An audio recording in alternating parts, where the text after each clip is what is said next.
काल चक्र 360 डिग्री का है।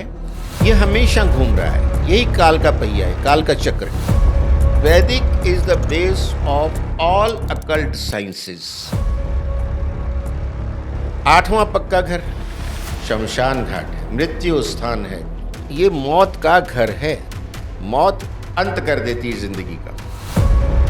और बाकी एडवर्स हुए राहु केतु वगैरह तो मटर के कैसे होते हैं ना, या तो मार दिया किसी ने या किसी को मार दिया। चौथा घर माँ का है, तो वो आपकी माँ की हेल्थ की समस्या कर सकता है और बहुत खराब हो माँ की डेथ तक हो सकती है। अब चाहिए एस्ट्रोलॉजी, भगवान की कृपा बढ़नी चाहिए। धन की देवी लक्ष्मी माता जी, आप उनकी शरण में जाइए। हर शुक्रवार को माता लक्ष्मी जी को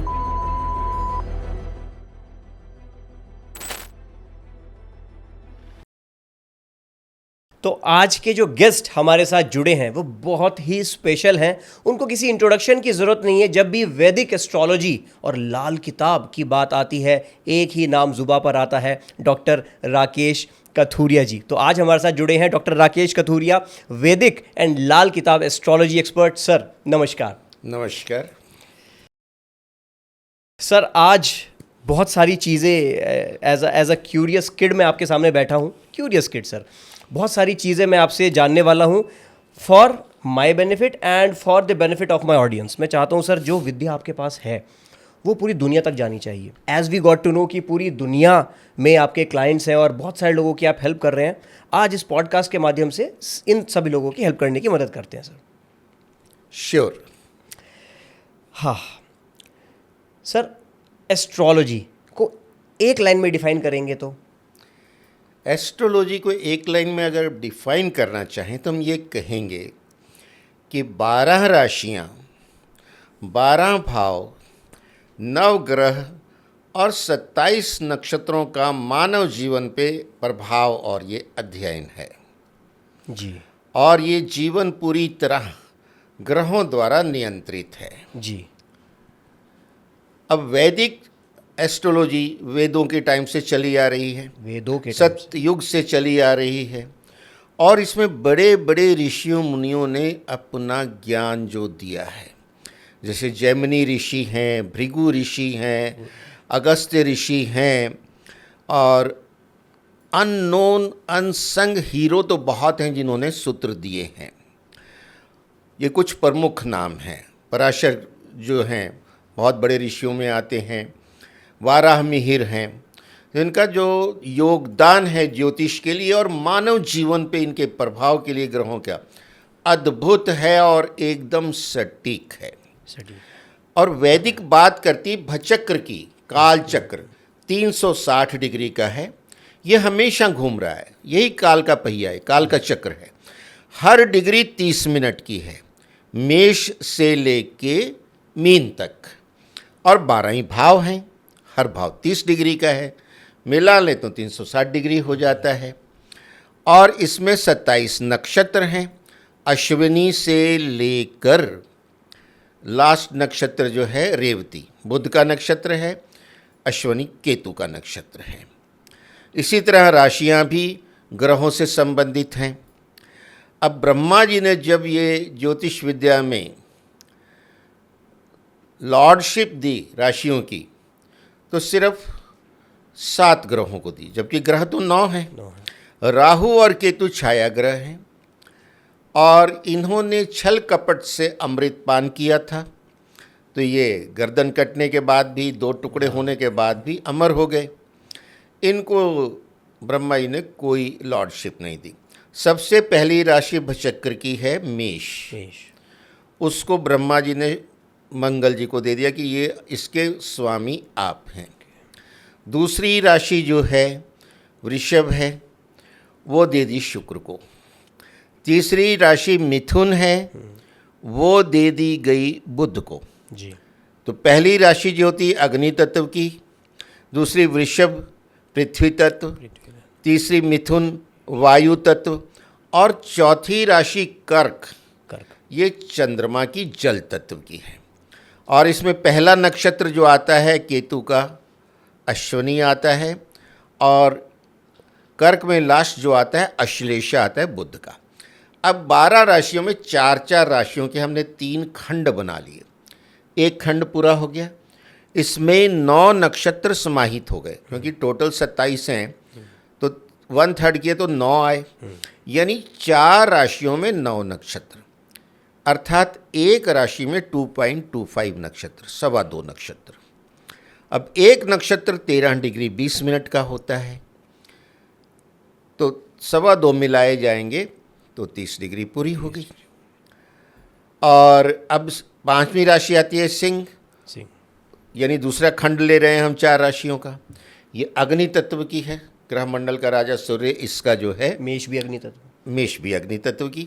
12 में से 3 राशियां अग्नि तत्व की, 3 पृथ्वी तत्व की, 3 वायु तत्व की और 3 जल तत्व की। ये 5 महाभूत जल वायु अग्नि धरती और आकाश सब समाहित है। तो 5वीं राशि सिंह जो है वो ग्रह मंडल के राजा सूर्य की है, उसका स्वामी सूर्य है, सूर्य के पास भी एक ही राशि है। और 6ठी राशि कन्या वो बुध की है, मिथुन भी बुध की है, कन्या भी बुध की है, यानी बुध को 2 राशियाँ। अब अगली राशि ये पृथ्वी तत्व की है। अगली राशि तुला वायु तत्व की है, तराजू है, उसका स्वामी शुक्र है। तो शुक्र को पहले वृषभ राशि दी थी, अब ये दे दी गई, तो 2 उनकी हो गई। अब इसमें दूसरे खंड की अंतिम राशि वृश्चिक है, ये जल तत्व की है, इसका स्वामी मंगल है। 2 खंड पूरे हो गए। और जो सिंह राशि है वो मघा नक्षत्र से शुरू होती है, और इसमें 9वां नक्षत्र, टोटलिटी में वो 9वां जो 18वां हो गया, क्योंकि 9 पहले जा चुके हैं, वो जो है आपका इस ज्येष्ठा है, ये बुध का नक्षत्र है। यानी हर खंड में जो पहला नक्षत्र होगा वो केतु का होगा, अंतिम बुध का होगा, और उनकी जो जंक्शन बनता है वो अग्नि और जल तत्व का बनता है। यही गंडमूल के नक्षत्र कहलाते हैं। 6 नक्षत्र गंडमूल के होते हैं। जहाँ अग्नि तत्व और जल तत्व मिलता है वो गंडमूल की राशि होती है। ऐसे जातक को बहुत पीड़ा उठानी पड़ती है, जन्म के समय भी तकलीफ हो सकती है, बालारिष्ट भी हो जाता है। तो इसके लिए अपने शास्त्रों में विधान है कि जन्म के 27वें दिन जब वो सेम नक्षत्र रिपीट होता है, उसमें उसकी विशेष पूजा होती है, शांति होती है, जिससे बच्चे के जीवन और उस परिवार पे कोई अनिष्ट ना हो। अब आ जाइए तीसरे खंड में। 9वीं राशि धनु है, ये गुरु की है, और ये अग्नि तत्व की है, क्योंकि यहाँ गुरु जो है तीर कमान लिए हुए निशाना साधे हुए, समझ लीजिए गुरु द्रोणाचार्य हैं। ये हैं तो गुरु, लेकिन शक्ति का प्रदर्शन है वहाँ, बल का, और उसकी विद्या है। इसीलिए जो जातक धनु राशि के होते हैं बड़े फोकस्ड होते हैं, वो अर्जुन होते हैं जिनको सिर्फ आँख दिखती है, न चिड़िया दिखती, न जंगल दिखता, न हरियाली दिखती। तो ये है वो गुरु द्रोणाचार्य और उसका शिष्य अर्जुन। और ये अग्नि तत्व की है, इसका पहला नक्षत्र मूल है। इस नक्षत्र से जनमानस जो है अवगत है, क्योंकि गंडमूल शब्द बोला जाता है इन नक्षत्रों के लिए। और ये अगेन जो पहला नक्षत्र है केतु का है। अगली राशि शनि की है मकर, 10 नंबर। उससे आगे की राशि जो है कुंभ, वो भी शनि की है। यानी शनि जी ने 2 राशियां जो साथ लगती ले ली, यानी कि जिसका बड़ा घर होता है कहते हैं यार इसका तो शनि का घर है। क्योंकि जैसे बॉम्बे में लोग 2 फ्लैट या नोएडा में 2 फ्लैट इकट्ठे लेके बीच की दीवार निकाल लेते हैं और लॉजिस्टिक भी ईजी हो जाती है, तो ये 2 राशियाँ शनि जी की हैं। मकर भूमि तत्व की है, कुंभ वायु तत्व की है, लेकिन उसमें प्रधानता जल तत्व की है। कुंभ कलश में क्या होता है? पानी, और वो पानी का ही खेल। कुंभ का मेला इस ब्रह्मांड का सबसे बड़ा मेला है, जहाँ जो है जल तत्व का ही सबसे ज़्यादा महत्व है, जहाँ गंगा यमुना सरस्वती मिलती हैं। और ये कुंभ के जल का विशेष महत्व इसलिए कि जब सूर्यदेव, गुरुदेव और चंद्रदेव तीनों एक विशेष डिग्रियों पे होते हैं 12 साल के बाद, तो ये प्रारंभ होता है। अद्भुत विज्ञान है कि वायु तत्व की है, अफेक्ट इसका जल तत्व का भी। यही चीज़ें रहस्यमय जो हैं, हम जब इसका विवेचन करते हैं, फलादेश करते हैं, ये गहराइयाँ काम आती हैं। अंतिम राशि भचक्कर की मीन है, इसके स्वामी भी गुरुदेव हैं, लेकिन ये जल तत्व की अद्भुत राशि है और इसका सिंबल मछली, यानी ये लोग बड़े एनर्जेटिक होते हैं, बड़े सुंदर होते हैं। बात करते समय इनकी आंखें जो इधर उधर बड़ी तेज़ी से घूमती रहती हैं। और इसमें अंतिम जो नक्षत्र है रेवती है, वो बुध का है। तो इस तरह 4-4 के खंड में, 3 खंडों में ये 12 राशियाँ और 27 नक्षत्र बटे हुए हैं। अब वैदिक में जो सबसे महत्वपूर्ण बात होती है कि जातक का लगन क्या है, जातक की राशि क्या है और जातक का नक्षत्र चरण क्या है। ये बहुत महत्वपूर्ण है। ये आपका इस ब्रह्मांड में एड्रेस है। तो जिस समय जातक का जन्म होता है, ईस्ट हॉराइजन पे जो राशि उदित हो रही है वो राशि उसका लगन कहलाती है। वो 1 से 12 तक कुछ भी हो सकती है, डिपेंडिंग अपॉन द टाइम, क्योंकि 24 घंटे में 12 राशियां घूम जाती हैं, लगातार घूम रही है कालचक्र, और हर राशि 30 डिग्री की और लगभग 2 घंटे का समय लेती है एक राशि जो है ट्रैवल करती है ईस्ट होराइजन से जब। और उस मोमेंट पे जिस राशि में चंद्रमा है वो उस जातक की राशि है, और चंद्रमा जिस नक्षत्र के जिस चरण में है वो उसका नक्षत्र है। और नक्षत्रों के भी स्वामी ग्रह हैं, यानी जिस नक्षत्र के जिस चरण में जातक का जन्म हुआ उसके लाइफ वहीं से अनलॉक होती है, वहीं से उसका जो है जीवन की महादशा शुरू होती है। यानी मान लीजिए कि अगर उसका जन्म शुक्र के नक्षत्र में हुआ है, नक्षत्र तो 13 डिग्री 20 मिनट का है, जन्म से पहले मान लीजिए उसके 6 डिग्री और 40 मिनट निकल चुके हैं, आधा निकल गया है, तो सबसे लंबी महादशा शुक्र की होती है। ब्रह्मा जी ने उसको दिए 20 साल की। आधा पहले जन्म से निकल गया, वो ट्रेवल कर गया चंद्रमा उस नक्षत्र में। तो यानी जातक का जब जन्म हुआ उसने के लिए जो बची हुई महादशा शुक्र की थी 10 ईयर्स की थी, 10 साल की थी। ये कुंडली बनी। मान लीजिए आपका जन्म सिंह लगन में हुआ और आपकी उस समय चंद्रमा की राशि कुंभ थी।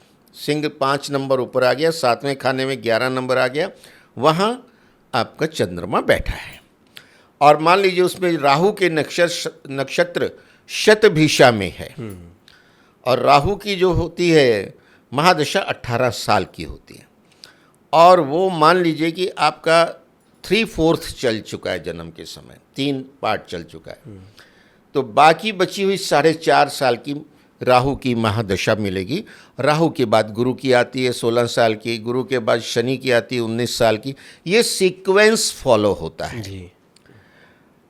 अब लाल किताब पे आते हैं। अब तक था वैदिक एस्ट्रोलॉजी जो आपने बताया, वैदिक की बेसिक बातें मैंने बताई आप जी। लाल किताब क्या है? अब ये बड़ी मिस्ट्री है जी।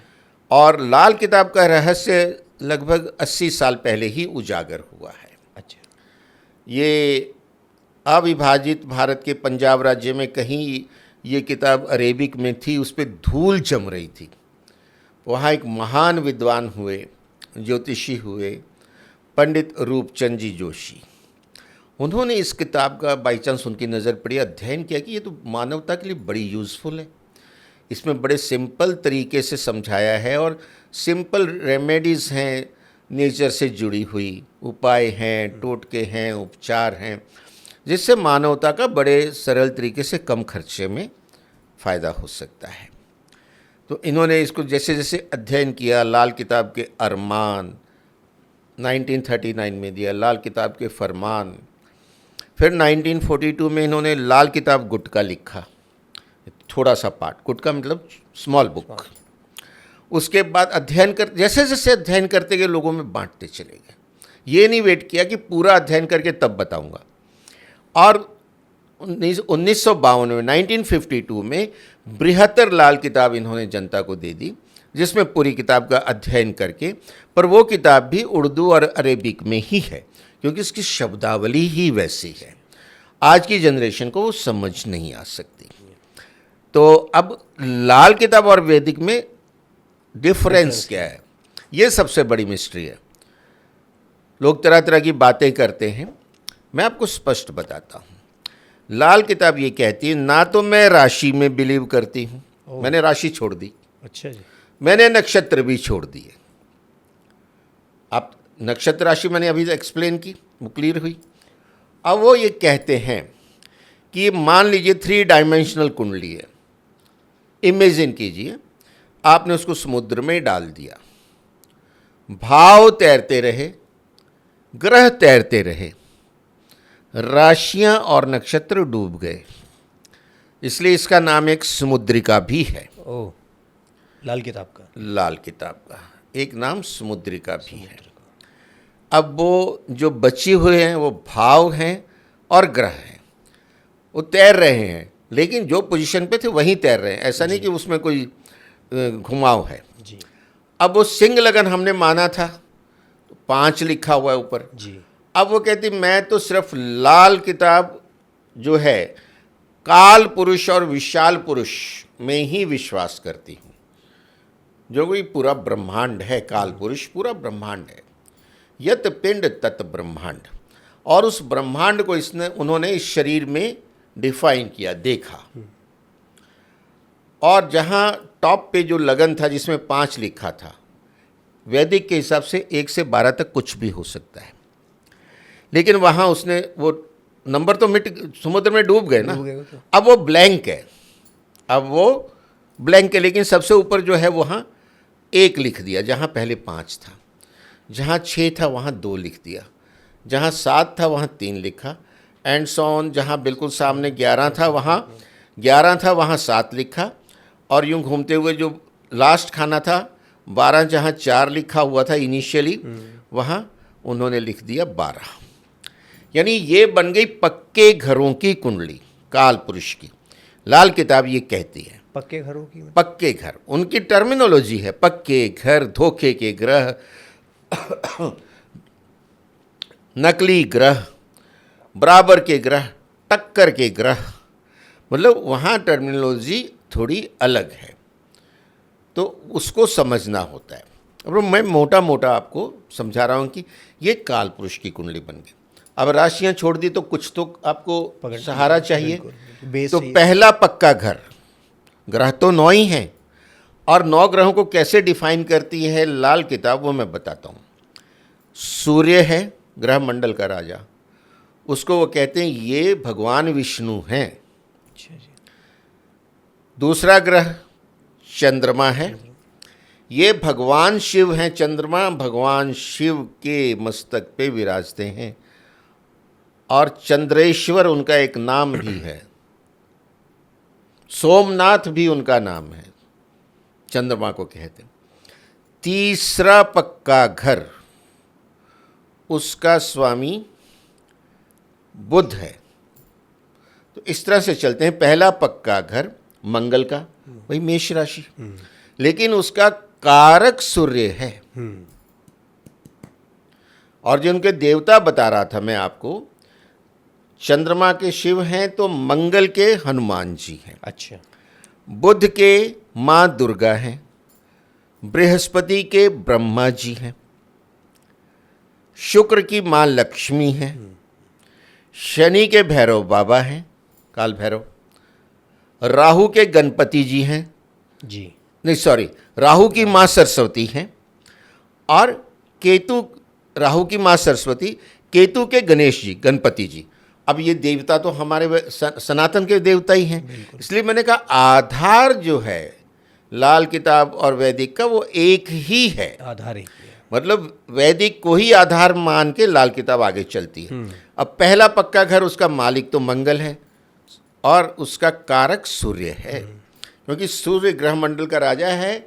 वही ये डिसाइड करता है ना, जब सूर्योदय होता है, दिन हुआ, अस्त हुआ, और उसी के प्रभाव से सारी ऋतुओं का परिवर्तन, सारी जो वनस्पति है, सारे जीव हैं उस पर जिंदा हैं, सारे शरीर पे उसी का कंट्रोल है, खास करके हड्डियों पे और राइट आई पे। अच्छा जी। तो अब यहाँ फर्क आता है, वहाँ कारक की कोई बात नहीं थी।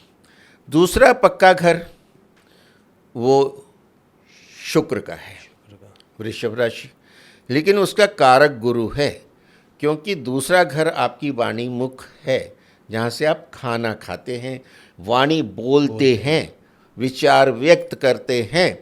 ये आपके धन का स्थान है, अर्निंग है आपकी, आपका कुटुंब है। इसके कारक गुरु हैं, गुरु कृपा से ही धन आता है। तीसरा पक्का घर आपके कंधे हैं, काल पुरुष के। अब इसका स्वामी बुध है। बुध जो इसका स्वामी मिथुन राशि होती है, लेकिन इसका कारक मंगल है, क्योंकि यहाँ से आपको शौर्य दिखाना है। प्राचीन काल में जो युद्ध होते थे, राजा लोग एक हाथ में तलवार और एक हाथ में ढाल, ढाल होती थी उनके 80-80 किलो की, तलवार होती थी 30-40 किलो की, म्यूज़ियम में दिखती हैं। और किस तरह से वो उसको घुमाते थे, मारकाट होती थी। कितना शौर्य चाहिए। तो मंगल तो आपको पराक्रम, शौर्य दे रहा है, और स्किल। आप तलवार चला रहे हैं, पता लगे उसके सिर के ऊपर से निकल गई, आपका वार तो फेल हो गया। मतलब आपका निशाना सही होना चाहिए। वो बुध जो है वो स्किल देता है। ये काल पुरुष के दर्शन करवाती है और आपके बॉडी को भी बताती है। अब चौथा पक्का घर, उसका कर्क राशि होती है वहाँ वैदिक में, यहाँ पक्का घर कहा जा रहा है। इसका स्वामी चंद्रमा है। ये भूमि, भवन, माता, वाहन का सुख है और जीवन के कई ऐश्वर्य हैं इसमें, और चंद्रमा ही इसका कारक है। चंद्रमा को एक ही राशि दी है ब्रह्मा जी ने। और पांचवा पक्का घर सूर्य का है, क्योंकि सिंह राशि है, लेकिन इसका कारक सूर्य और गुरु दोनों हैं, क्योंकि ये आपका पेट है, आपके संतान का कारक है, आपकी हायर एजुकेशन का कारक है, आपकी अथॉरिटी का कारक है, आपके जो रोमांस है, प्यार संबंध, उनका कारक है। और देखिए कितनी विपरीत चीज़ें एक में आती हैं। और आपके पेट में जो जठराग्नि जल रही, जिससे आपके सारा खाया पिया हजम होता है, वो अग्नि भी यही है, क्योंकि सूर्य अग्नि है। और इस घर में अगर सूर्य या गुरु बैठा है, एक पक्के घर का मालिक है, एक कारक है, तो ऐसा जातक लाइफ में बहुत राइज कर जाता है। छठा पक्का घर, छठी राशि मैंने बताई थी, दूसरे काल खंड में आती है, वो कन्या राशि है। पृथ्वी तत्व की कनेक्टिविटी सारी वही है, तो इसका मालिक बुध है। लेकिन सवाल ये कि जब ब्रह्मा जी ने राहु और केतु को कोई राशि नहीं दी, लेकिन उनको उनकी जिद के कारण बराबर के 3-3 नक्षत्र दे दिए। 9 ग्रह हैं, 9 × 27, सबके 3-3 हैं, और 3 नक्षत्र में 40 डिग्री होता है, यानी क्षेत्रफल भी सबको बराबर का मिल गया। तो अभी तक देख रहे थे केतु जी की ना तो कोई राशि दी है, ना कोई पोर्टफोलियो। पोर्टफोलियो मीन्स कारक। तो उत्पाती हैं ये, तो ब्रह्मा जी ने उसको छठे घर का कारक भी बना दिया। अब छठे घर का कारक बुध और केतु दोनों हैं। बुध और केतु हैं। अब सातवां पक्का घर, ये तुला राशि के इक्विवेलेंट हो गया। इसका मालिक तो पक्के घर का शुक्र है, लेकिन इसका कारक बुध और शुक्र दोनों हैं। क्यों? क्योंकि ये पति पत्नी का स्थान है, आपके बिजनेस की पार्टनरशिप है। और इसको जो है ना, प्राचीन कालीन चक्की होती थी, आज की जनरेशन ने तो शायद देखी भी ना हो। एक पिक्चर में डायलॉग भी आता था धर्म जी का, बुढ़िया गोइंग जेल पीसिंग चक्की। लोगों को शोले का ध्यान आ गया होगा। तो चक्की, वो पीसिंग क्या थी? तो चक्की ये घरों में होती थी, आजकल ग्राइंडर ने उसकी जगह ले ली, जो कि घर में चीज़ें दली जाती थी, आटा भी पीसा जाता था। तो जो नीचे का फिक्स पार्ट है वो तो शुक्र है, क्योंकि सातवें घर का मैंने कारक मालिक शुक्र है, कारक बुध और शुक्र दोनों हैं। जो ऊपर का पार्ट घूमता है वो बुध है, तभी सृजन होता है। पत्नी पत्नी एक जना क्या कर लेगा, सृजन तो दोनों की। देखिए कहाँ गहराई है कारक की और मालिक की। तो ये सातवां घर है। आठवां पक्का घर शमशान घाट है, मृत्यु स्थान है। इंट्यूशन बड़ी गहरी देता है ये। अब 8वीं राशि वृश्चिक, ये मंगल की है, तो कनेक्टिविटी वहीं से। इसका पक्के घर का मालिक कौन है? मंगल है। लेकिन कारक मंगल, शनि और चंद्रमा तीनों हैं। तीनों। पहली बार आपने सुना कि दो तो सुन रहे थे, ये 3 जो उसके कारक हैं। अब 3 कारक क्यों हैं? हम सुनते हैं कि हाई कोर्ट में 3 जजेस की बेंच है, सुप्रीम कोर्ट में 5 जजेस की बेंच है किसी डिसीजन के लिए। जितना डिसीजन सेंसिटिव होता है बेंच उतनी बड़ी होती है और हमेशा ओड नंबर में होती है। इवन में 4 की बेंच हुई तो 2 एक पक्ष में हो गए, 2 एक पक्ष में डिसीजन होगा ही नहीं ना। ओड नंबर बहुत ज़रूरी है, ओड नंबर में ही होती 3 या 5। अब क्यों है? सेंसिटिव मैटर है, बंदा जिंदा रहेगा या मरेगा, यानी कि ये मौत का घर है। मौत अंत कर देती है ज़िंदगी का। एक ही ग्रह पे छोड़ दिया वो बायस्ड हो सकता है, एक ही जज पे छोड़ दिया वो बायस्ड हो सकता है। 3 जजेस हैं वो निष्पक्ष ही होगा। तो 3 जज इसलिए हैं, ये मृत्यु का भाव है। और शनि जो है वो वायु तत्व है, चंद्रमा जल तत्व है, मंगल पृथ्वी तत्व का है। अभी आपको मैं बताता हूँ 5 अगस्त को ये उत्तराखंड का गांव पूरा तबाह हो गया, हमने टीवी में देखा, भी बड़ा दुखद है। ऊपर से इतना मलबा बहता हुआ आया है कि वो हज़ारों लाखों टन में था और 40 फुट की उसकी लेयर बन गई है, जो कीचड़ की या मड की, उसके नीचे लोग दबे हैं। कितनी दर्दनाक होता है। पर फिर जहाँ तक वो बेंच का सवाल आता है, उसमें शनि इन्वॉल्व है, अभी मीन राशि में है। उसके बिल्कुल सम तक जो है मंगल इन्वॉल्व है, अभी पृथ्वी तत्व में अग्नि घुसी हुई है। और चंद्रमा, बारिश बादल फटे वो जल है, चंद्रमा है। ये नेचर में भी होता है। 9वां पक्का घर ये गुरु का घर है, बहुत शुभ घर है, त्रिकोण का स्थान है और गुरु ही इसका मालिक है, गुरु ही इसका कारक है। ये आपके धर्म का स्थान है और गुरु इसमें खुद बैठा होता है।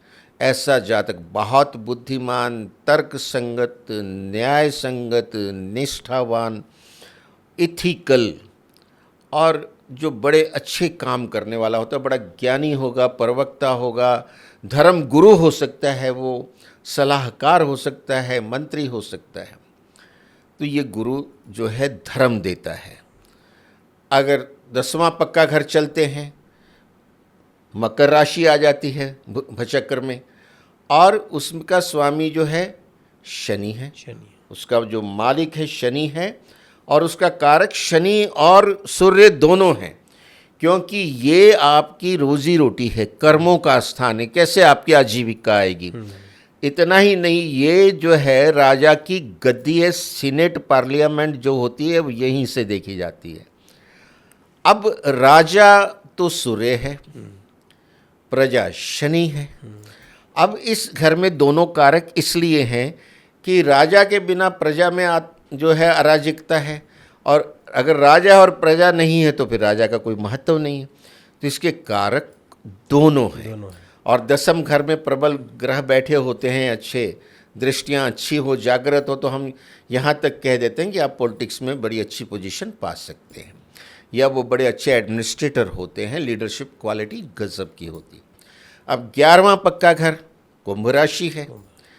कुंभ राशि जो है वो भी शनि की है, तो इसका पक्के घर का मालिक तो शनि हो गया, लेकिन जो कारक है वो शनि नहीं है, वो जो है कारक गुरु है इसका। अब ये प्रकृति में न्याय व्यवस्था को दिखाता है, कोर्ट को दिखाता है। अब कोर्ट में जज साहब बैठे होते हैं, काले रंग का उन्होंने कोट पहना हुआ है, तो काला रंग किसका है? शनि का। भाई उन्होंने पिंक क्यों नहीं पहन लिया? वाइट भी बड़ा अच्छा लगता था, हैं? थोड़ा ब्लू कलर भी पहन सकते थे। कोट तो सब कलर के बड़े अच्छे लगते हैं, पिस्ता कलर और भी अच्छा लगता था, काला ही क्यों पहना है? कभी किसी जज से पूछा आपने? क्योंकि वो न्याय का घर है, शनि न्याय करता, कर्म फल दाता शनि देव जी हैं, गॉड ऑफ जस्टिस। लेकिन जज साहब क्या मौका वारदात पे हाजिर थे? हो सकते हैं। जब सवाल ये उठता है कि आप वहां थे ही नहीं, आपने देखा ही कुछ नहीं, तो आप फैसला कैसे दे रहे हैं? प्रश्न उठता है ना, कैसे दे रहे हैं? वो गवाहों की गवाही के आधार पे जब फैसला शुरू होता है, गवाहों की गवाही के आधार पे, गवाह नंबर 1, गवाह नंबर 2, गवाह नंबर 3, पुलिस रिपोर्ट और जो चीज़ें इस तरह होती है ना। जी। अब गवाह क्या क्या कैसे गवाही देता है कटघरे में खड़े होके? अपने धर्म की कसम खाता है। जहां धर्म आया वो गुरु है। और गवाह अपने धर्म की कसम खा के कहता है, मैं जो कहूँगा सच कहूँगा, सच के सिवा कुछ नहीं कहूँगा। और लाल किताब की आचार संहिता और संविधान में फर्स्ट एंड फॉरमोस्ट पॉइंट है, सदाचार का पालन करें, बी इथिकल, झूठ ना बोलें, किसी की झूठी गवाही ना दें।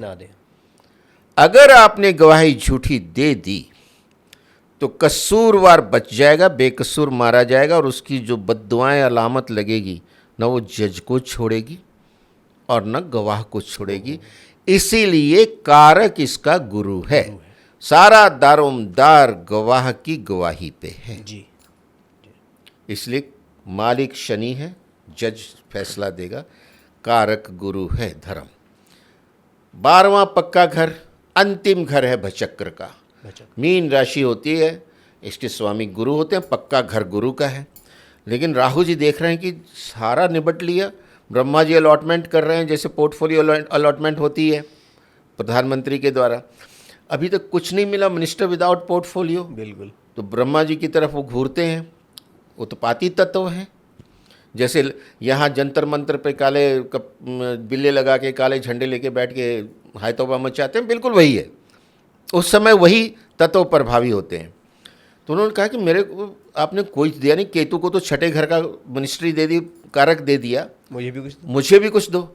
तो अब इसके बाद तो कुछ है नहीं, अंतिम राशि। तो ब्रह्मा जी ने गुरुदेव जी से बात की कि ये उत्पात करेंगे, अपने को प्रशासन अच्छा चलाना है, थोड़ा सा इसको एडजस्ट कर दूं आपके साथ। तो कहते कर दो, कोई बात नहीं, गुरु तो गुरु है ना।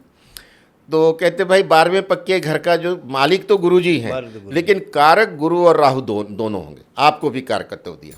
अब ये आपका शयन कक्ष है। देखिए कहाँ तो ये शयन कक्ष है, ये आपका विदेश है, ये आपका मोक्ष है। नेक्स्ट, ये आपका जेल का घर भी है।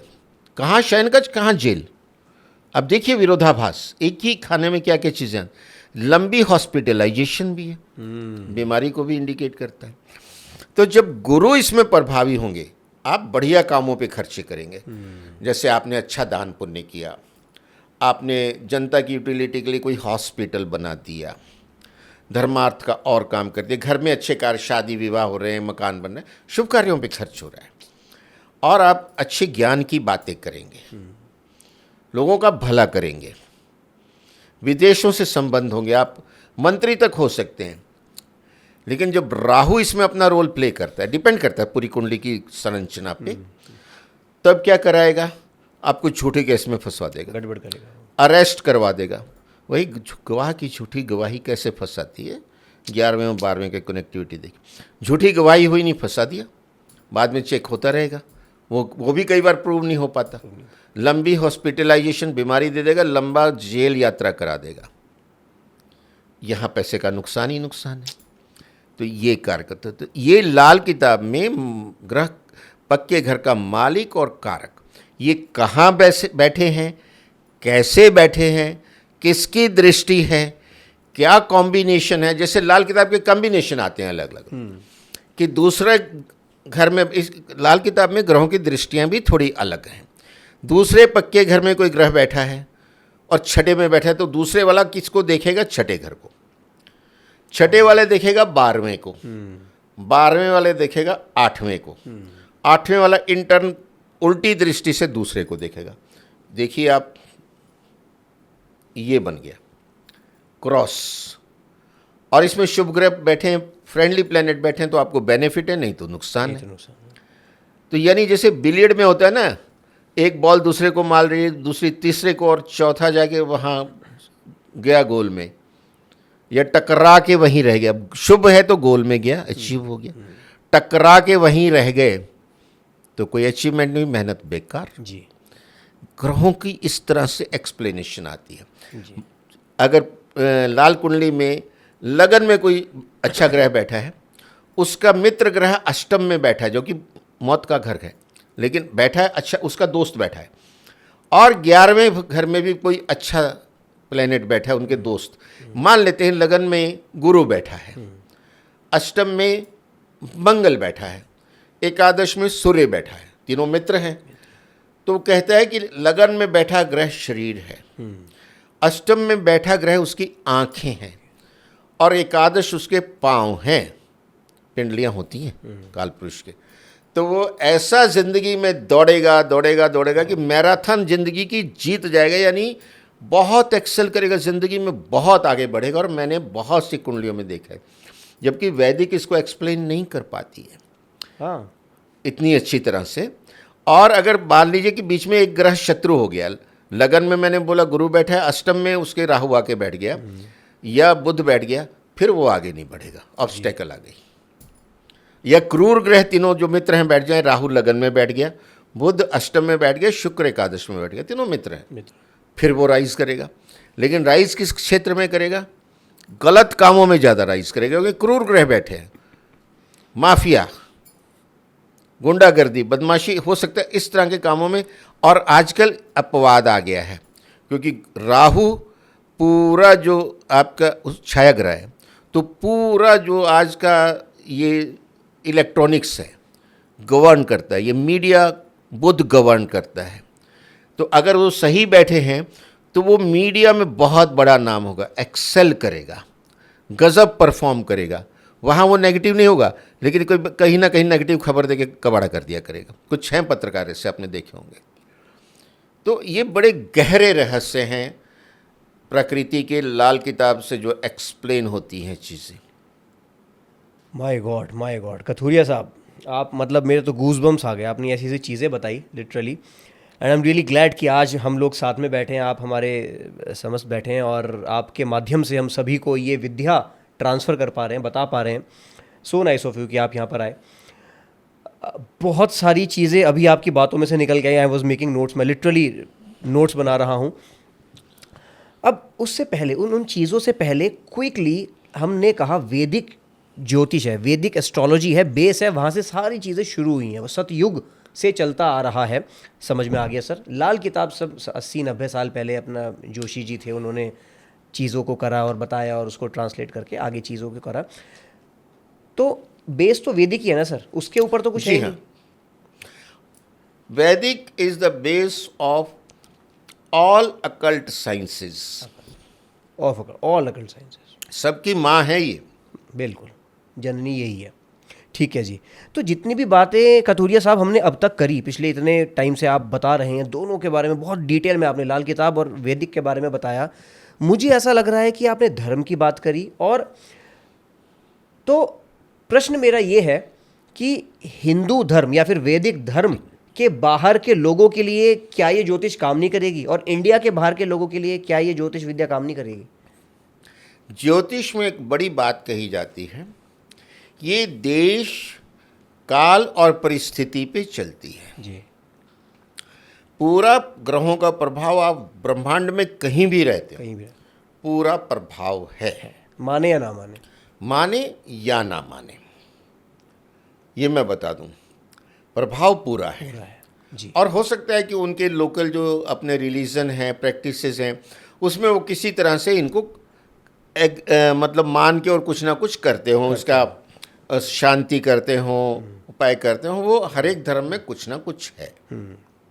तो क्या हम यहाँ पर ऐसा भी बोल सकते हैं कथूरिया साहब कि आप किसी भी धर्म के हों और किसी भी देश से आप बिलोंग करते हों, आपको अपनी कुंडली को रेक्टिफाई करना है, सही करना है, चीज़ों को सही करना है, तो आप ये वैदिक ज्योतिष को अपना सकते हैं, आपके माध्यम से या किसी के भी माध्यम से, आप जैसे एक्सपर्ट के माध्यम से, और लाल किताब की ज्योतिष को भी अपना सकते हैं। This is for everyone. बिल्कुल ठीक है जी। कथूरिया साहब, आजकल ये अच्छा जो ग्रह है, ग्रह का आपने बहुत सारी चीज़ें बताई, बहुत डिटेल में आपने अभी समझाया। ग्रह ऊपर नीचे होते हैं, उनको ट्वीक करें अगर कुछ टोटके के ज़रिए, आपने लाल किताब के टोटकों के बारे में बहुत सारी बातें करने वाले हैं, टोटका हमने करा तो वो जो ग्रह की पोजीशनिंग गलत है वो पोजीशन सही हो जाती है, फिर आप जो चाहते हैं वो पाते हैं, ऐसा? देखिए, ऐसा है कि लाल किताब बहुत क्लियर कहती है कि जो आपके भाग्य में है वही आपको मिल सकता है। अब आपने आपने घर की टूटी खोली, पानी जो है बूंद बूंद टपक रहा है या नहीं आ रहा है, तो आप क्या संभावना हो सकती है ओवरहेड टैंक में पानी ख़त्म है। आपने जाके ओवरहेड टैंक देखा, पहली बात तो ये कि पानी ख़त्म है, उसको भरने का इंतज़ाम करेंगे। दूसरी बात कि पानी से वो भरा हुआ है और पानी नहीं आ रहा है, इसका मतलब रास्ते में ऑब्स्टेकल है। प्लम्बर को बुलाएंगे, वो खोलेगा, चेक करेगा, उसमें जो भी कचरा फंसा हो उसको क्लियर कर देगा। पानी तो था, अब पानी ही नहीं है तो नहीं आएगा जी।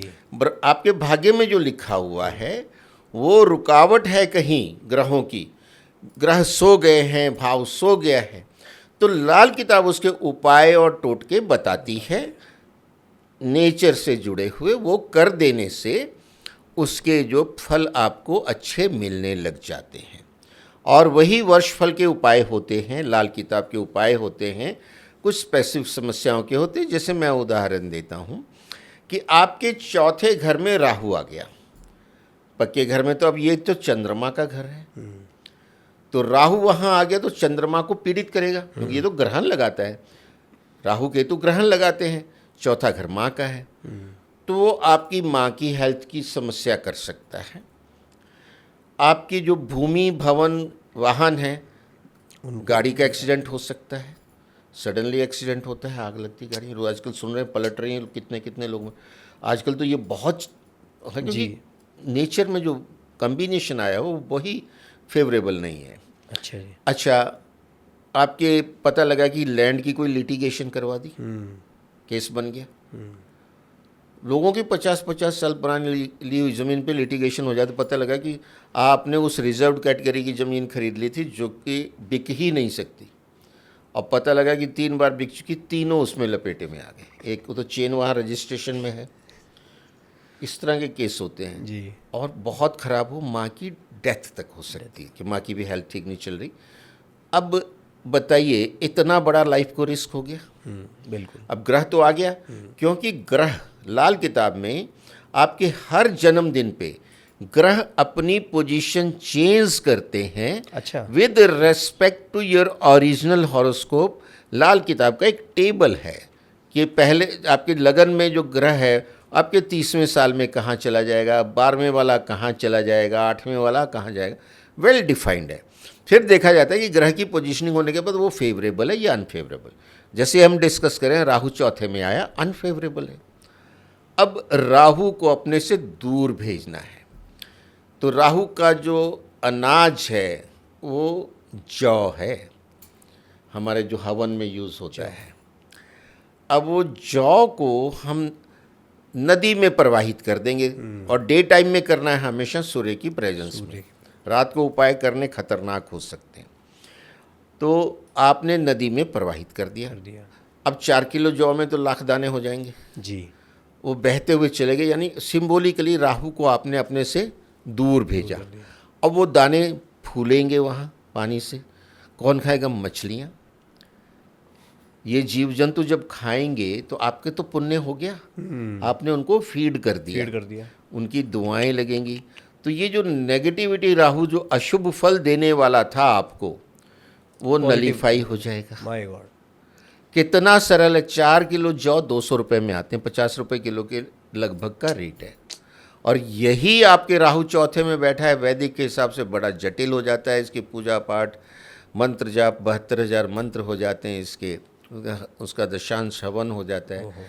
ये इस तरह से लाल किताब जो उपाय एक के उदाहरण से मैंने बताया, इसी तरह हर भाव में हर ग्रह के उपाय हैं।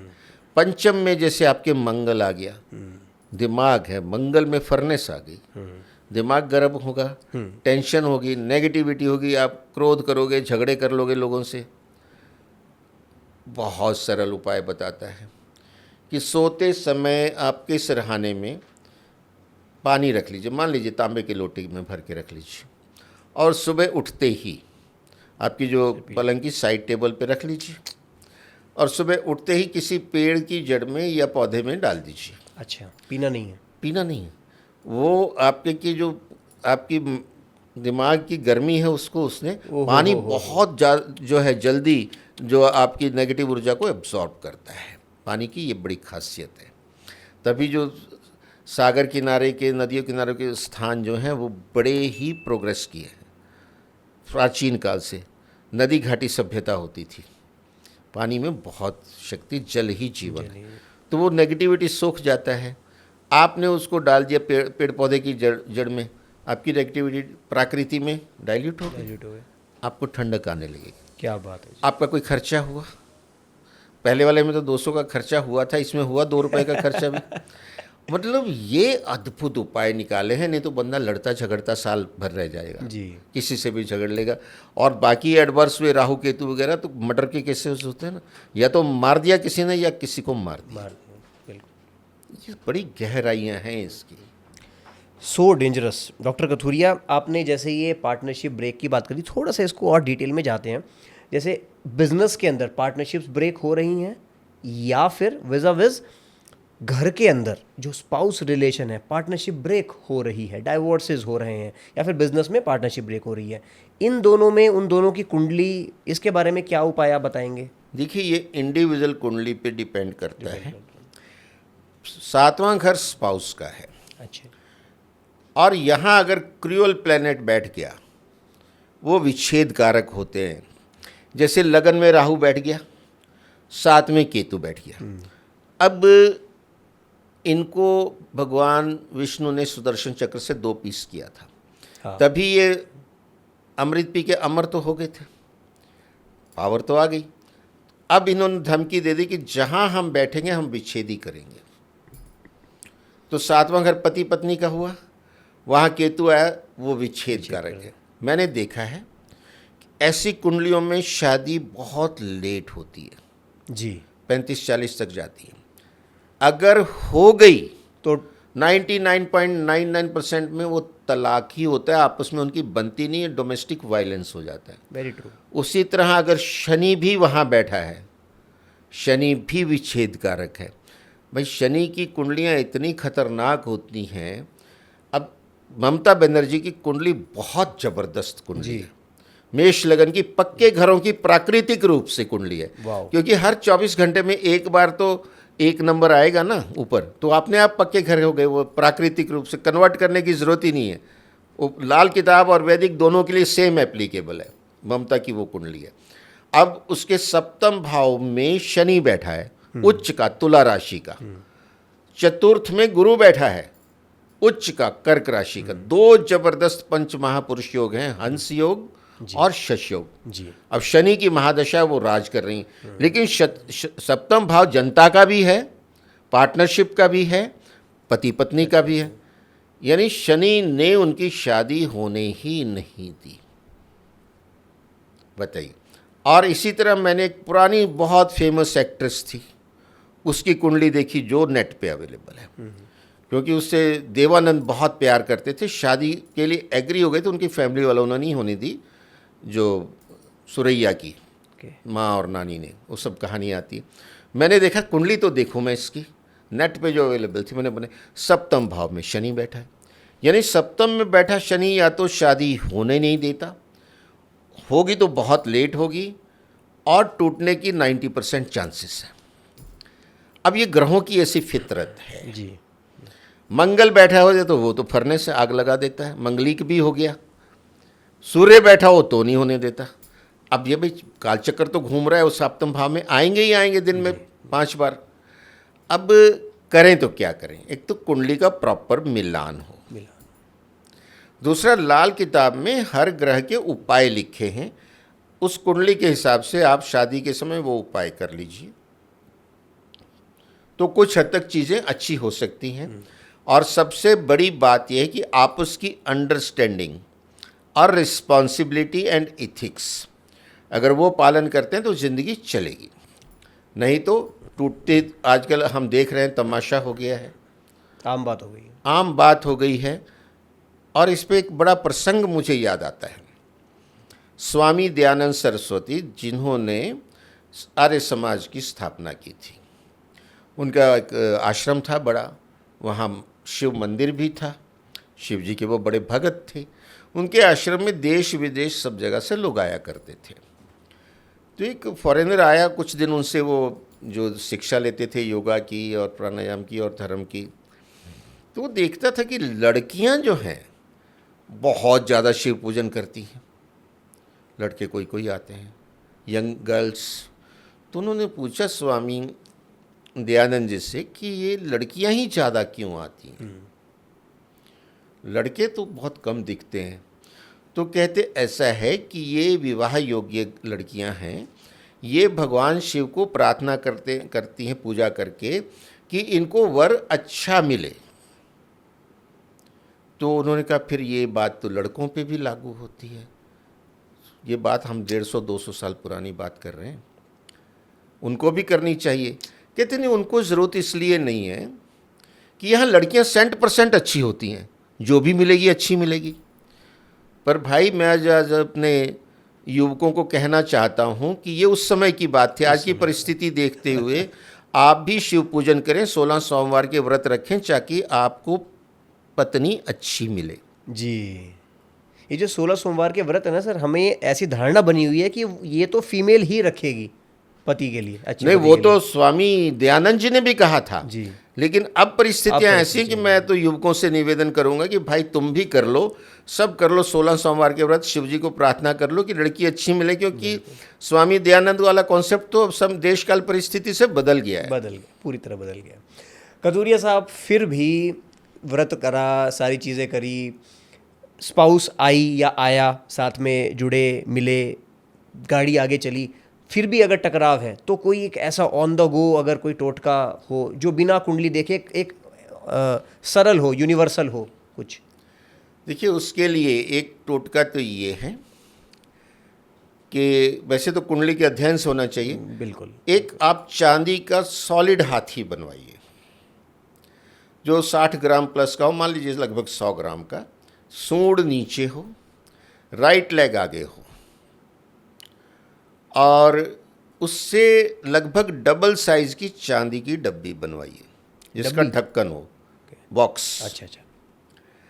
और सोमवार के दिन वो हाथी बनवा के, वो तो ऑर्डर पे आपको ज्वेलर से बनवाना होगा, प्योर चांदी का होना चाहिए, उसमें मिक्सिंग नहीं होनी चाहिए, सॉलिड होना चाहिए, सूंड नीचे होनी चाहिए, राइट लेग आगे, जैसे चलते हुए की पोज होती है ना।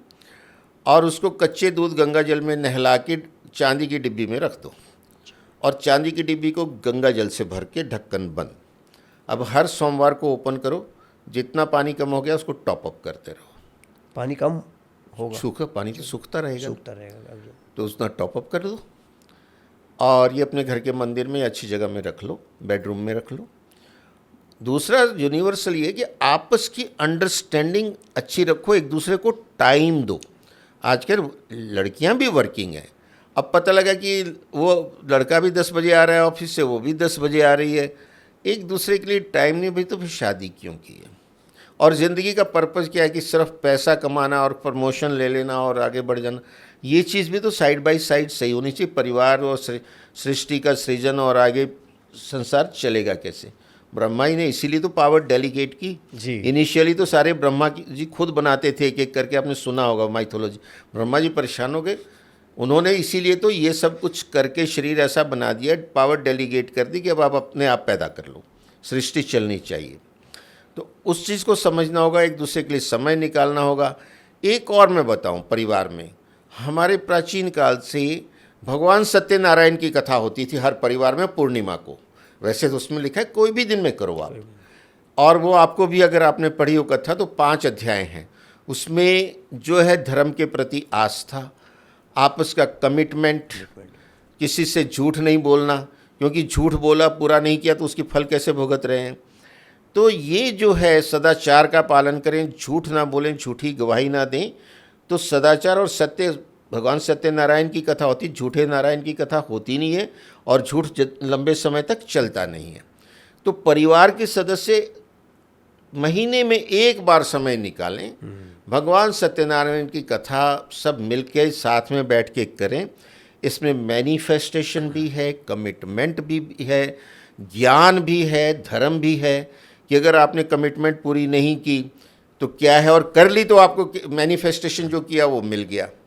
झूठ बोला उसने कि नौका में तो मेरे जो हैं फूल पत्ते हैं, नौका ऊपर उठ गई, जबकि उसमें तो सोना चांदी भरा हुआ था। दंडी साधु का श्राप लगा, फिर उसके पीछे गए। तो ये चीज़ें जीवन को दिशा और दशा अच्छी देती हैं। और जब आप जगत के पालनहार भगवान सत्यनारायण हैं, माँ लक्ष्मी, उनकी पूजा हर महीने कर रहे हैं और घर में बैठ के सब इकट्ठे करें, आपस का प्यार बढ़ता है। तो जहाँ आपसी प्यार और स्नेह होगा, लक्ष्मी का वास तो वहीं होगा। हमारे पंजाबी में बोलते हैं, जिथे कड़कड़ वसे उत्थे घड़ियों पानी नसे। इसका हिंदी समझाता हूँ कि जहाँ आपस में लड़ाई होती है घर के अंदर, समृद्धि तो भूल जाओ, घड़ा भी खाली मिलेगा, घड़े में भी पानी नहीं मिलेगा। आजकल तो ठीक है, घड़ा होता ही नहीं है, सब आरओ का पी रहे हैं।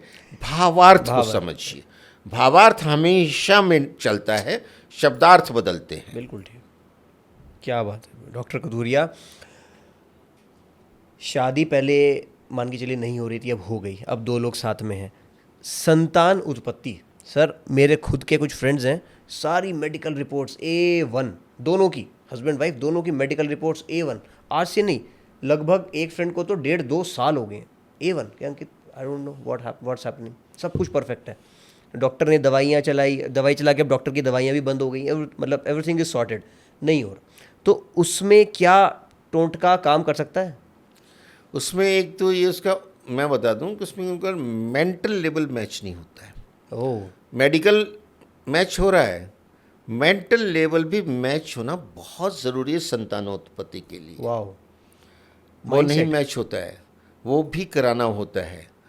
और 5वां घर जो है संतान का भी है और रोमांस का भी है, मैंने आपको बताया। तो आपस में प्यार नहीं होगा, मेंटल सेटिस्फेक्शन नहीं होगी, तो सेक्सुअल भी नहीं होगी जी, और संतानोत्पत्ति नहीं होगी। तो इसके लिए अगर पंचम भाव में कोई ग्रह रुकावट डाल रहा है, जी, कुंडली देख के करना पड़ता है कि उसमें पंचम में भी अगर शनि है, मंगल है, राहु है, जी, तो फिर ये विच्छेद कारक है। या तो प्रेगनेंसी होने नहीं देंगे, हो गई तो मिसकैरेज हो जाते हैं, उसके उपाय करने होते हैं, वो कुंडली स्पेसिफिक होते हैं।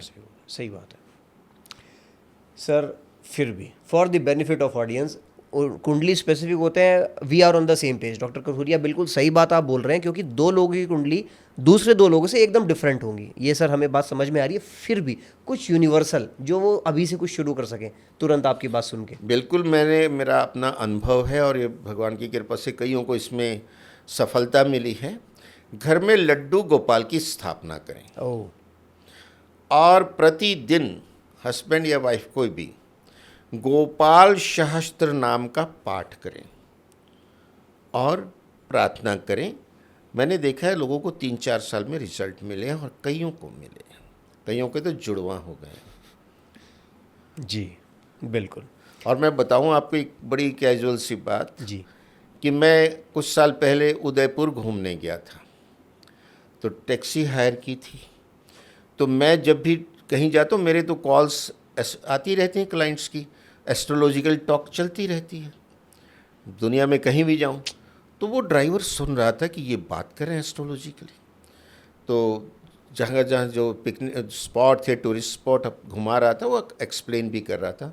तो हम 5-6 दिन रुके थे, तो वही टैक्सी थी। तो 3rd डे आते आते वो थोड़ा क्लोज हो गया, हमारी फ़ोटो भी खींचता था, वो स्मार्ट लड़का था। तो कहता, सर ये मैं एक बात करूं अपनी, मैं सुन रहा आप जो बातें करते हैं एस्ट्रोलॉजी के, आप एस्ट्रोलॉजर हैं? मैंने कहा। कहते सर मेरी एक समस्या दूर करो। पास में ही गांव था, वो हमें घुमाते घुमाते अपने घर तक ले गया। कहते मैं आपको घर भी लेके चलता हूँ, वहाँ चाय वाय पिलाई। और कहते गुरुजी मेरी शादी हुए 5-6 साल हो गए, संतान ही नहीं हो रही, और मेडिकल जो है सही है। कोई बात नहीं, सोचते हैं, अभी हैं हम 2-3 दिन और। बाज़ार से निकले तो एक दुकान पुस्तकों की दिखी, मैंने कहा रुक जरा। मैं गया, मैंने गोपाल शस्त्र नाम की बुकलेट होती छोटी सी, खरीदी। मैंने कहा ये रख, अब लड्डू गोपाल घर पे स्थापित करना और तेरी मिसेस को बोलना, ये तू तो अपना काम में रहता है, वो रोज़ पढ़े, अगर सुबह शाम पढ़े तो और भी अच्छा है। ये जब मैंने उसको बताया, उसके 3 साल बाद उसका फ़ोन आता है, गुरुजी कल मेरे घर में जुड़वा बच्चे पैदा हो गए, एक लड़का एक लड़की, अब आगे का रास्ता आप बताओ। तो मैं बहुत खुश हुआ, उसने बहुत अच्छा मेरे को एंटरटेन किया था। तो मैंने उनकी कुंडलियां बना के उनको गाइड किया। दोनों बच्चे कर्क राशि और पुष्य नक्षत्र बेस्ट जो होता है, क्या और बात। कुंडलियां इतनी स्ट्रांग ना, वो चाहे कहीं भी पैदा हुए, बड़े होते होते जब वो आगे बढ़ेंगे लाइफ में बहुत ही समृद्ध और तरक्की कर जाएंगे। तो ये गोपाल सहस्त्र नाम का चमत्कार ऐसा था कि भगवान ने ऐसे ग्रह नक्षत्र में दिए जो कि बड़ा बढ़िया था। तो ये लोग अगर थोड़ी पेशेंस चाहिए, थोड़ा आप भगवान के लिए टाइम नहीं निकालेंगे तो भगवान आपके लिए क्यों टाइम निकालेंगे भाई? उनके पास तो देखने को पूरा ब्रह्मांड है। जी थोड़ा तो आपको लाइफ में इन चीज़ों के लिए अपने लिए टाइम देना पड़ेगा। जी जी जी आपको अपनी मोड में जाके सेटिंग करनी पड़ी। ये सब सेटिंग मोड है। जी जी। जो उपाय हैं, पूजा setting पाठ है, ये सेटिंग मोड है। आप मोबाइल तक सीमित हो गए सेटिंग मोड में। आप अपने लाइफ में जो भगवान ने ये मोबाइल ही तो भेजा है, चलता फिरता बातचीत करता, जी तो उसकी सेटिंग भी तो सही रखो भाई मेरे। जी। डॉक्टर साहब, आपने इसी को लेते हैं सर, एक और लास्ट क्वेश्चन इसके ऊपर, संतान उत्पत्ति के ऊपर, बिकॉज ये प्रॉब्लम है सर, बहुत बहुत ही रूट लेवल पे आज के टाइम में प्रॉब्लम है सभी के साथ। कि आपने बोला मेंटल और सेक्सुअल सेटिस्फेक्शन नहीं होगा तब भी चांसेस कम हैं, तो सर लाइक साइंस के हिसाब से तो इसमें सेटिस्फेक्शन क्या ही करेगा? लाइक आपने प्रोसीजर पूरा हुआ और साइंस ने अपना काम करा और गर्भ ठहर गया। फिर साइंस नहीं काम करना है सारा का सारा, तो वो पूरी तरह से फिट है, रिपोर्ट सारी सही है, फिर भी नहीं हो रहा। क्यों नहीं हो रहा? पूरा साइंस, ये आपको पावर डेलीगेट की हुई है भगवान की। जगत माता पिता क्यों कहे जाते हैं? आपको सिर्फ पावर डेलीगेटेड है, जगत माता पिता करने वाले तो वही है। और आपने कुछ ऐसा किया है कि वो पावर आपको भगवान ने डेलीगेट नहीं की प्रॉपरली, क्योंकि कुछ ऐसे कर्म रहे होंगे, डेलीगेट नहीं की गई, तो नहीं हो रहा। उसको डेलीगेट करवाने के लिए ये अपील है। जो कोर्ट में अपील करते हैं ना, भगवान के दरबार में लड्डू गोपाल स्थापित किया, मतलब बाल रूप में है, बालक आए घर में, गोपाल सहस्त्र नाम का पाठ हो रहा है, साइमल्टेनियसली गाय की सेवा करते रहिए जी, क्योंकि उनको तो गोपाला गोविंदा कहा जाता है, और गोपाल ही नाम ही गोपाल सहस्त्र नाम है। उसका पाठ भी करते हैं और गाय की भी सेवा करते हैं, तो इफेक्टिवनेस कई गुना बढ़ जाएगी। जी जी बिल्कुल।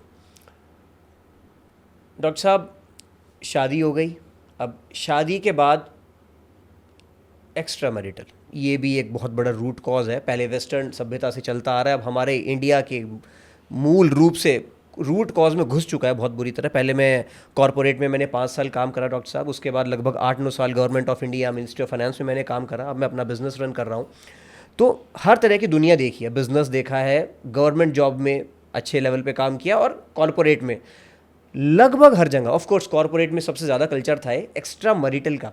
तो क्या ये फैशन बन गया है, और इससे निकलने के लिए अगर कोई सच में है इस टाइम, हमारे कोई दर्शक सच में एक्स्ट्रा मैरिटल में है बट वो अंदर से गिल्ट में है, शायद कहता है कि यार नहीं मैं निकलना चाहता हूँ, तो उनके लिए अगर कुछ टोटका? देखिए, ये उनकी मानसिक अवस्था है और ये अनैतिक है हमारे धर्म के हिसाब से, और यही इसी को चरित्र कहा जाता है।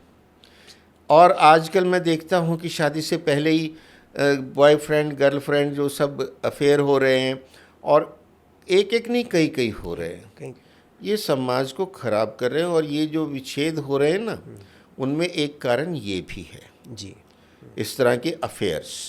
और ऑफिसेस में इकट्ठे काम करते हैं, पता नहीं कैसे वो इतनी क्लोजनेस आ जाती है कि अपनी सीमाएं भूल जाते हैं। जी, और ये सब हो रहा है। तो ये तो आपको अपने ऊपर कंट्रोल रखना है, सेल्फ कंट्रोल, तभी आता है। सदाचार का पालन करें, झूठ ना बोलें, झूठी गवाही ना दें। सदाचार का मतलब क्या है? Maintain good character. पहला फर्स्ट एंड फॉरमोस्ट स्टेटमेंट, लाल किताब पूरा संविधान है, उसका पहला पॉइंट ही यही आता है, कैरेक्टर। बड़ों की आज्ञा का पालन करें जी, महिलाओं का सम्मान करें जी। अगर ये करने लगे तो समाज में क्राइम वैसे कम हो जाएंगे, एब्सोल्युटली, एक्स्ट्रा मैरिटल अफेयर भी कम हो जाएंगे। आसपास के जीव जंतुओं की सेवा करें, किसी से झूठा वायदा ना करें, किसी का हक ना मारें, कोई हिंसा ना करें। आप अपने बहन बेटी के घर जाते हैं, कुछ मीठा ज़रूर लेके जाए। मिठाई लेके जाने की जो परंपरा ना एक दूसरे के घर, क्यों सर? ये आप मंगल को इंडिकेट करती है ना, मिठाई मीठा है। रिश्तों में मिठास का इंडिकेशन है। कुछ गिफ्ट लेके जाइए, और कहते हैं किसी से मुफ्त में कुछ ना लीजिए, निसंतान का तो धन भी मत लीजिए, क्योंकि उसमें पता नहीं कितनी अलामत जुड़ी हुई है। ये छोटे छोटे छोटे पूरा संविधान है, उनकी पालना करते हैं तो चीज़ें सही चलती हैं। लेकिन हमारी फितरत ये है कि हम उसकी जानते तो हैं, करते नहीं। डॉक्टर साहब, एक आखिरी सवाल और। हमने लाल किताब की इतनी सारी बातें करी, और उससे भी जो सबसे बड़ा बेस है उसका वैदिक ज्योतिष की हमने बहुत सारी बातें करी। एक सवाल पूछ रहा हूँ, इस टाइम आपके सामने मैं एज अ किड बैठा हूँ सर, है ना, मैं कोई सेल्स ट्रेनिंग कंपनी नहीं चलाता, मैं कोई बिजनेसमैन नहीं, मैं तो सर इस टाइम आपके सामने एज अ बच्चा आपके बैठा हूँ और प्रश्न पूछ रहा हूँ, पूरी विनम्रता के साथ हाथ जोड़कर पूछ रहा हूँ। वो ये है सर, पूरी विनम्रता के साथ, मेरा नाम अंकित रविंद्र जैन है।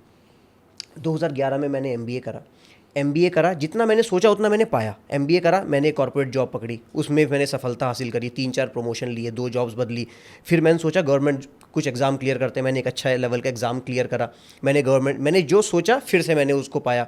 फिर मैंने सोचा कि 2019-20 में मुझे लगा कि नहीं यार, कुछ अपना करते हैं, बिज़नेस करते हैं। मैं वो ट्रांसफॉर्मेशन नहीं ला पा रहा हूँ, मैं वो बदलाव नहीं ला पा रहा हूँ सोसाइटी में। मैंने सर बिज़नेस में आया, मैं जॉब छोड़ी, मैंने बड़ी अच्छी लेवल की जॉब को छोड़ा, तो फिर से मैंने बिज़नेस में जो चाहा वो पाया। जितनी मैं मेहनत कर रहा हूँ उतना मुझे रेवेन्यू मिल रहा है। मतलब ऐसा नहीं है कि मैं असंतुष्ट हूँ अपने रेवेन्यू से, जितनी मेहनत कर रहा हूँ उतना मुझे मिल रहा है।